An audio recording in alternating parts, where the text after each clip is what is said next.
না না, আমি তো টাকার জন্য যাই। তো বোনটি, তুমি কিসের জন্য গিয়েছো? একটা বিবাহিত বেডা, যার পোলাপান আছে, বউ আছে, আবার এরা হচ্ছে সিল মারা ফ্যামিলি। এরা যে এগুলা করে এটা সারা বাংলাদেশের মানুষ জানে। তোমার 1 বছরের প্রেম, আবার 1 বছরের প্রেমের মধ্যে তুমি প্রেগনেন্ট হয়ে গেছো, আবার টাকার জন্য যাও না। কি জন্য গেছো তুমি জানো না এরা কি করে? মুনিয়ার ঘটনা মনে নাই?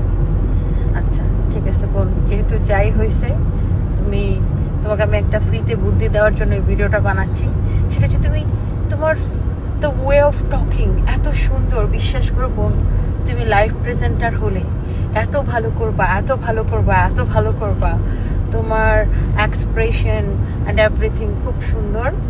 সো আমি একজন উদ্যোক্তা হিসাবে তোমাকে আমন্ত্রণ জানাচ্ছি লাইভ প্রেজেন্টার প্রফেশনে। তুমি খুব সুন্দর করে কথা বলতে পারবো। তুমি তো টাকার জন্য চাও না, তোমার তো টাকা পয়সার কোনো দরকার নাই, আরেক ব্যাটার টাকা পয়সার কোনো দরকার নাই। তাহলে তুমি ওই ব্যাটার কাছে ওই ব্যাটার টাকা পয়সার আশায় না থেকে, তুমি তো আবার থানায় মামলাও করো নাই, যেহেতু তুমি আইনি পদক্ষেপ নাও নাই বা নেওয়ার প্রয়োজন মনে করতেছো না, তো তোমার টাকা পয়সার কোনো দরকার নেই। তাহলে তুমি একটা কাজ করো, আজকাল লাইভ প্রেজেন্টারদের অনেক ডিমান্ড।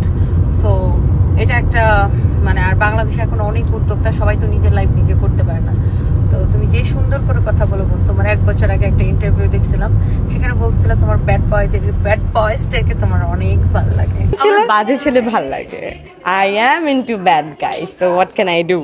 ব্যাড গাই খুব ভালো লাগে। তো ব্যাড গাই তোমাকে একদম গাই বানাই দিচ্ছে। I'm sorry. ও তো চাকরি আমাদের কাছেই পাবে, কারণ হচ্ছে আমরা মাঝে মাঝে যে বিদেশে বেড়াতে যাই তখন কেক লাইভ প্রেস। হ্যাঁ, আর আমার না এটা খুব লাগে। আর তুমি তো নতুন মুখ, নতুন মুখ তুমি ক্যামেরায় পুরনো মুখ, but as a live presenter হিসেবে তুমি তো নতুন মুখ। তো আমি না বিদেশে গেলে আমাদের অনেক লাইভ প্রেজেন্টার লাগে। তো বললো কাজ লাগলে বড় বোনেরা প্রমোট করে দেবো, আর অন্যান্যদেরকে সাজেস্ট করবো না। ওকে বোনটি, বাই।